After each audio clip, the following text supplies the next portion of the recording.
ಇವರು ಹಡಿಲು ಬಿಡುವ ಸ್ಥಿತಿಯಲ್ಲಿದ್ದ ಗದ್ದೆಗಳನ್ನು ತಿಂಗಳ ಹಿಂದೆಯಷ್ಟೇ ಕಷ್ಟಪಟ್ಟು ನಾಟಿ ಮಾಡಿದ್ದಾರೆ. ಆದರೆ ಉಪ್ಪು ನೀರಿನ ಹಾವಳಿ, ವಿಸ್ತಾರವಾಗಿ ಬೆಳೆದ ಪಾಚಿಯಿಂದಾಗಿ ಭತ್ತದ ಪೈರು ಸಂಪೂರ್ಣವಾಗಿ ನಾಶವಾಗಿದೆ. ಸಾವಿರಾರು ರೂಪಾಯಿ ಖರ್ಚು ಮಾಡಿ ಬೆಳೆದ ರೈತ ಈಗ ಕಂಗಾಲಾಗಿದ್ದಾರೆ. ಅಷ್ಟಕ್ಕೂ ಆ ರೈತನಿಗೆ ಎದುರಾಗಿರುವ ಸಮಸ್ಯೆಯಾದರೂ ಏನು ಅಂತೀರಾ? ಈ ವಿಶೇಷ ವರದಿ ನೋಡಿ. ಇತ್ತೀಚಿನ ದಿನಗಳಲ್ಲಿ ಕೂಲಿಯಾಳುಗಳ ಸಮಸ್ಯೆ, ಉಪ್ಪು ನೀರಿನ ಹಾವಳಿಯಿಂದಾಗಿ ಕೃಷಿಕರು ತಮ್ಮ ಕೃಷಿ ಭೂಮಿಯನ್ನ ಬೇಸಾಯ ಮಾಡದೆ ಹಾಗೆಯೇ ಹಡಿಲು ಬಿಡ್ತಾ ಇದ್ದಾರೆ. ಆದರೆ ಇಲ್ಲೊಬ್ಬ ಕೃಷಿಕ ಹಡಿಲು ಬೀಳುವ ಸ್ಥಿತಿಯಲ್ಲಿದ್ದ ಎಕರೆಗಟ್ಟಲೆ ಕೃಷಿ ಭೂಮಿಯನ್ನ ಗೇಣಿ ಪಡೆದು ಕೃಷಿ ಕಾರ್ಯವನ್ನ ನಡೆಸಿ ಎಲ್ಲರಿಗೂ ಮಾದರಿಯಾಗಿದ್ದಾರೆ. ಕುಂದಾಪುರದ ಕೋಡಿ ಶಿವಾಲಯ ಸಮೀಪದ ನಿವಾಸಿ ಕೆ ಗಂಗಾಧರ ಪೂಜಾರಿಯವರು ಕೋಡಿ ಚಕ್ರೇಶ್ವರಿ ದೇವಸ್ಥಾನದ ಆಸುಪಾಸಿನ ಸುಮಾರು 18 ಎಕರೆಯಷ್ಟು ಸರಿಸುಮಾರು 60ಕ್ಕೂ ಅಧಿಕ ಗದ್ದೆಗಳನ್ನು ಗೇಣಿ ಪಡೆದು ಕಳೆದ 17 ವರ್ಷಗಳಿಂದ ಭತ್ತ ಬೇಸಾಯ ನಡೆಸ್ತಾ ಇದ್ದಾರೆ.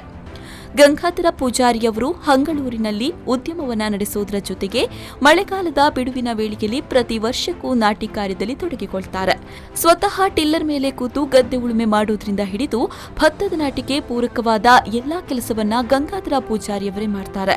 ಗಂಗಾಧರ ಪೂಜಾರಿಯವರ ತಂದೆ ತೊಪ್ಲು ಗಣಪ ಪೂಜಾರಿ ವೃತ್ತಿಪರ ಕೃಷಿಕರಾಗಿ ಕೋಡಿ ಭಾಗದಲ್ಲಿ ಹೆಸರು ಮಾಡಿದವರು. ಅಲ್ಲದೆ ತಮ್ಮ 1 ಎಕರೆ ಕೃಷಿ ಭೂಮಿಯೂ ಸೇರಿದಂತೆ ತಮ್ಮ ಮನೆಯ ಸುತ್ತಮುತ್ತಲಿನ ಕೃಷಿ ಭೂಮಿಯನ್ನು ಗೇಣಿ ಪಡೆದು ನಾಟಿ ಮಾಡ್ತಾ ಇದ್ದಾರೆ.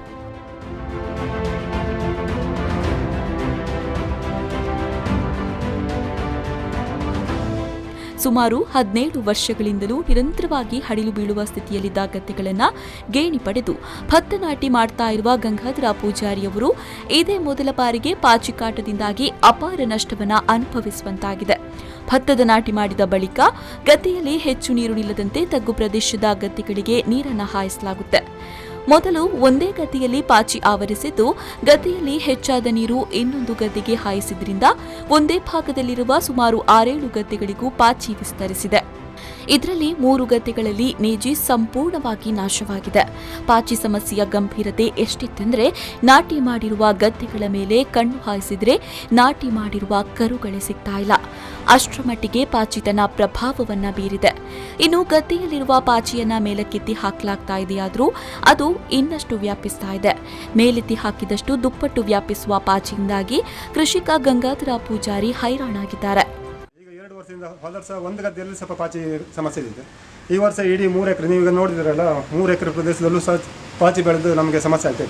ನಾವು ಅಗ್ರಿಕಲ್ಚರ್ ಆಫೀಸಲ್ಲಿ ಕೇಳಿದವಾಗ ನಮ್ಮ ಹತ್ರ ಏನು ಇದಕ್ಕೆ ಗೇಣಿಗೆ ಆಗಲಿಕ್ಕೋಸ್ಕರ ನಮ್ಮ ಹತ್ರ ಏನು ದಾಖಲೆ ಏನು ಪುರಾವೆ ಅಂತ ಇಲ್ಲ, ಭೂಮಿ ಇದೆ, ಪಾರ್ಟಿ ಕೊಡುವುದಿಲ್ಲ ನಮಗೆ. ಆವಾಗ ಈಗ ಕೃಷಿ ಇಲಾಖೆಯವರೇ ಈಗ ತಿರುಗಾಟ ಮಾಡ್ತಾರಲ್ಲ, ಈಗ ಮಾಡಿದವಾಗ ಏನಾದರೂ ಅವರ ಬಂದು ನೋಡುವಂಥದ್ದು ಇದಂತೆಲ್ಲ ಇದ್ದಿದ್ರೆ ನಮಗೂ ಸಮೇತ ಸ್ವಲ್ಪ ಒಳ್ಳೆಯದಾಗುತ್ತೆ. ಕೃಷಿ ಮಾಡಲಿಕ್ಕೆ ಸಮೇತ ಮತ್ತು ಮುಂದೆ ಮಾಡಲಿಕ್ಕೆ ಸಮೇತ ಉತ್ತೇಜನ ಬರುತ್ತೆ. ಈ ರೀತಿ ನೋಡಿ, ಈಗ ನಾನು ಸಾಧಾರಣ ಒಂದು 80,000 ರೂಪಾಯಿ ನಾನು ಇನ್ವೆಸ್ಟ್ಮೆಂಟ್ ಮಾಡಿದ್ದೇನೆ. ಇಲ್ಲಿ 80,000 ರೂಪಾಯಿ ಇನ್ವೆಸ್ಟ್ಮೆಂಟ್ ಮಾಡಿದವಾಗ ನಮಗೆ ಇದರಲ್ಲಿ ಒಂದು 10-15-20,000 ತೆಗಿಲಿಕ್ಕೆ ಕಷ್ಟ ಉಂಟು. ಈಗ ಬೆಳೆ ತೆಗಿಲಿಕ್ಕೆ ಕಷ್ಟ ಉಂಟು. ಇದೇ ರೀತಿ ನಾವು ಮುಂದೆ ಹೇಗೆ ಮಾಡಲಿಲ್ಲ. ನಾನು ಈಗ ಕೆಲವೊಂದು 17 ವರ್ಷದಿಂದ ನಮ್ಮ ಅಪ್ಪನ ಕಾಲದಿಂದ ನಾನು ಮಾಡ್ಕೊ ಬರ್ತಾ ಇದ್ದೆ.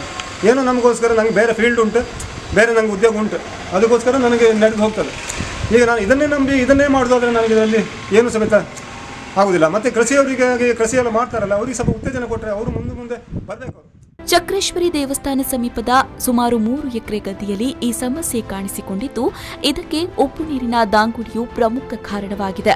3 ಎಕರೆ ಗದ್ದೆಯ ಉಳುಮೆ ನಾಟಿ ಕಾರ್ಯಕ್ಕೆ ಸುಮಾರು 60ರಿಂದ 70 ಸಾವಿರ ರೂಪಾಯಿ ಖರ್ಚು ಮಾಡಿದ್ದಾರೆ. ಇದೀಗ ಗದ್ದೆಯಲ್ಲಿ ಪಾಚಿ ಬೆಳೆದಿರುವುದರಿಂದ ಮತ್ತಷ್ಟು ಆತಂಕಕ್ಕೆ ಎಡೆಮಾಡಿದೆ.